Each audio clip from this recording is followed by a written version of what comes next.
Trump को लेकर एक बड़ी खबर आ रही है, जिनमें उन्होंने भारत पर दशकों से एक तरफा व्यापारिक रिश्ते रखने का आरोप लगाया है। उन्होंने कहा कि भारत अमेरिका को भारी मात्रा में सामान बेचता है, लेकिन ऊंचे टैरिफ की वजह से अमेरिकी उत्पाद भारत में जगह नहीं बना पाते।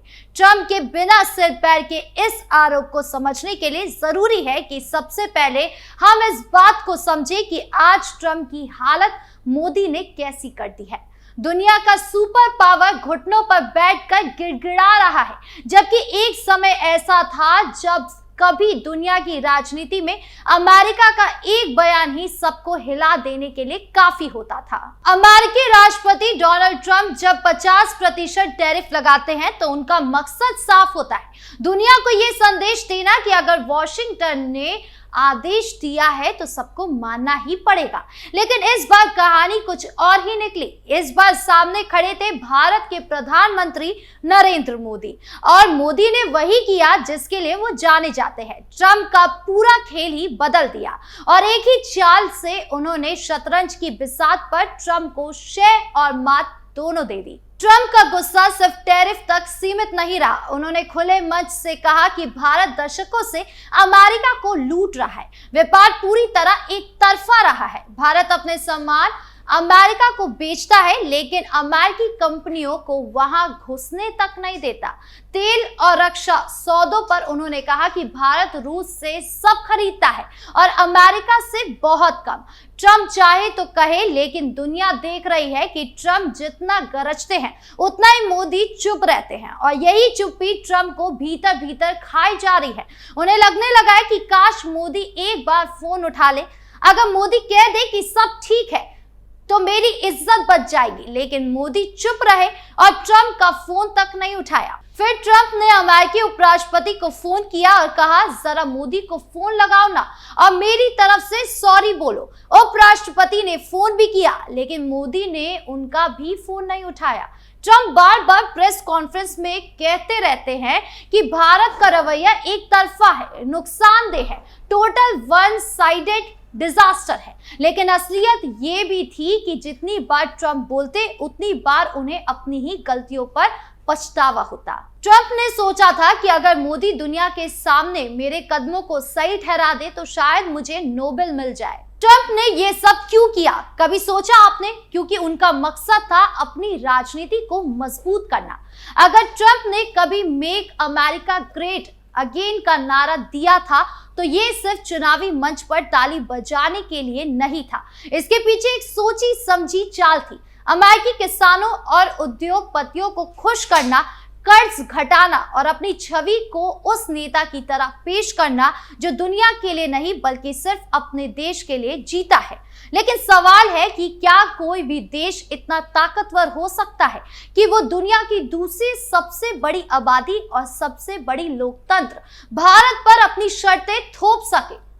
मोदी ने साफ कर दिया है कि ऐसा नहीं हो सकता। हाल ही में दिया गया पीएम मोदी का बयान याद कीजिए, जब उन्होंने कहा था कि मैं किसी भी ऐसी नीति के खिलाफ दीवार की तरह खड़ा हूं जो भारतीय किसानों, मछुआरों और पशुपालकों को नुकसान पहुंचाती है। ये सिर्फ एक भाषण नहीं था, बल्कि भारत की नई विदेश नीति का ऐलान था। मोदी समझते हैं कि विदेश नीति केवल वॉशिंगटन या बीजिंग के इर्द गिर्द नहीं घूमती। ये वो दौर नहीं है जब भारत गुट निरपेक्ष आंदोलन की आड़ में किनारे बैठा रहता है। ये 21वीं सदी का भारत है जहां विदेश नीति सीधी जुड़ी है रोजगार से, किसानों की आमदनी से और देश की जीडीपी से। ट्रंप का टैरिफ लगाना भारत के लिए झटका जरूर था, लेकिन मोदी ने उसी झटके को अवसर में बदल दिया। उन्होंने रूस और चीन के साथ बातचीत तेज कर दी, यूरोप के नेताओं के साथ तालमेल बिठाना शुरू किया और शंघाई सहयोग संगठन यानी कि SCO का मंच भारत की ताकत दिखाने के लिए इस्तेमाल किया। अब जरा शंघाई सम्मेलन को लेकर सोचिए, जहां एक तरफ ट्रंप दुनिया के कई देशों को अपनी टैरिफ धमकी से नाराज कर चुके थे, वहीं दूसरी तरफ मोदी SCO मंच पर खड़े थे। चीन के राष्ट्रपति शी जिनपिंग ने जिस गर्मजोशी से उनका स्वागत किया, वो तस्वीरें पूरी दुनिया ने देखी। ट्रंप का ब्लड प्रेशर भी बढ़ा। सोचिए, कुछ साल पहले तक भारत और चीन सीमा विवाद में उलझे रहते थे, लेकिन जब ट्रंप ने टैरिफ की मार से दोनों देशों की अर्थव्यवस्था को चोट पहुंचाई तो बीजिंग को भी भारत के साथ बात करनी पड़ी और मोदी ने इस मौके को हाथ से जाने नहीं दिया। यहाँ सवाल उठता है कि क्या मोदी ने चीन को गले लगाकर कोई गलती की? तो इसका जवाब सिर्फ भारत के विपक्ष के पास है, क्योंकि राहुल हो या अखिलेश, उनकी विदेश नीति की समझ तो कम से कम यही कहती है कि इससे चीन को फायदा होगा। लेकिन असलियत यह है कि मोदी ने टेक्निकल फ्लेक्सिबिलिटी दिखाई है, यानी जहां से फायदा मिलेगा वहां से हाथ मिलाया जाएगा। यही असली विदेश नीति है। अब बात रूस की। मॉस्को में मोदी और पुतिन की मुलाकात केवल फोटो खिंचवाने के लिए नहीं थी। पुतिन ने खुले शब्दों में कहा कि भारत रूस का भरोसेमंद साझेदार है। रूस ने भारत को तेल और गैस की सप्लाई पर विशेष रियायतें दी हैं। सोचिए, जब पूरी दुनिया रूस पर प्रतिबंध लगा रही थी तब भारत ने अपने हितों को प्राथमिकता दी। मतलब मोदी का ये मास्टर स्ट्रोक था। अमेरिका की नाराजगी की परवाह किए बिना भारत ने रूसी तेल खरीदा और अपने नागरिकों के लिए पेट्रोल डीजल की कीमतों को स्थिर रखा। यह वही नीति है जो बताती है कि मोदी का फोकस केवल वैश्विक राजनीति पर नहीं बल्कि अपनी जनता पर भी है। पेरिस, बर्लिन और लंदन, इन तीनों जगहों पर मोदी का स्वागत केवल औपचारिकता नहीं था। यूरोप के नेताओं ने साफ कर दिया है कि उन्हें भारत पर भरोसा है, खास तौर पर जर्मनी और फ्रांस जो अमेरिकी नीतियों से परेशान थे। उन्होंने भारत के साथ व्यापार और तकनीकी सहयोग बढ़ाने की बात कही। यहाँ ट्रंप की सबसे बड़ी हार दिखती है। अमेरिका हमेशा यूरोप का सबसे करीबी साथी रहा है, लेकिन ट्रंप की नीतियों के कारण अब वो उनके भरोसे से बाहर हो रहा था और उसकी जगह मोदी ने ले ली। एक वक्त था जब क्वाड यानी अमेरिका, भारत, जापान और ऑस्ट्रेलिया को एशिया की सुरक्षा का सबसे बड़ा मंच कहा जाता था, लेकिन ट्रंप की अनिश्चित नीतियों ने इस मंच को भी बौना कर दिया। इसके उलट ब्रिक्स, जिसमें भारत, चीन, रूस, ब्राजील और दक्षिण अफ्रीका है, नया विकल्प बनकर उभरा। और देखिए, ब्रिक्स के भीतर भारत की आवाज सबसे ज्यादा गूंज रही थी। क्यों? क्योंकि मोदी के पास अमेरिका से टकराने का साहस था और चीन, रूस से हाथ मिलाने का लचीलापन। अब सबसे मजेदार बात समझिए, ट्रंप को लगता था कि मोदी भारत का कृषि और डेयरी बाजार खोल देंगे। उन्होंने सोचा था कि भारतीय किसान अमेरिकी मकई, सोया और डेयरी उत्पाद खरीदने लगेंगे, लेकिन क्या ऐसा हो सकता था?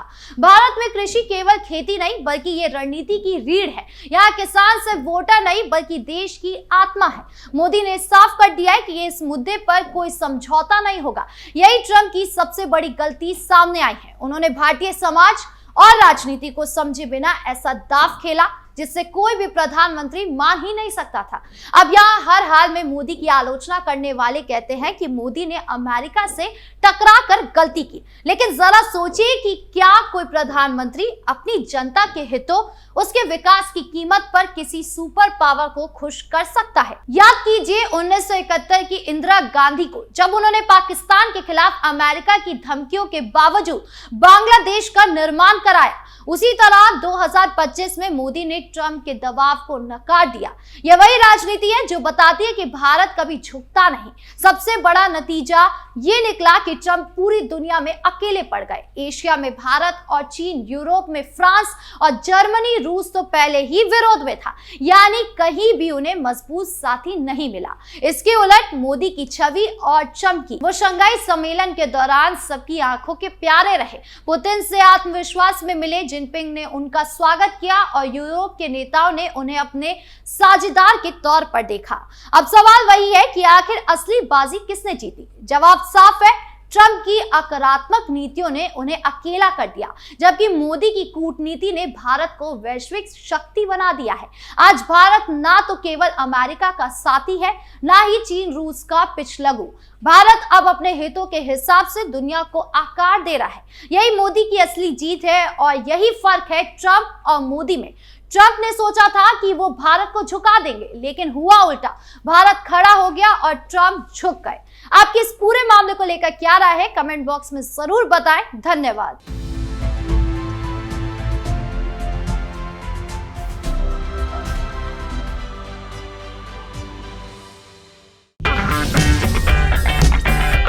अगर आपको हमारा वीडियो पसंद आया हो तो इसे लाइक करें, हमारे चैनल को सब्सक्राइब करें और हाँ, बेल आइकन दबाना ना भूलें ताकि आप तक हमारे वीडियो की नोटिफिकेशन पहुंचती रहे। आप अपना सुझाव हमें कमेंट बॉक्स में दे सकते हैं। हमारे साथ जुड़ने के लिए शुक्रिया।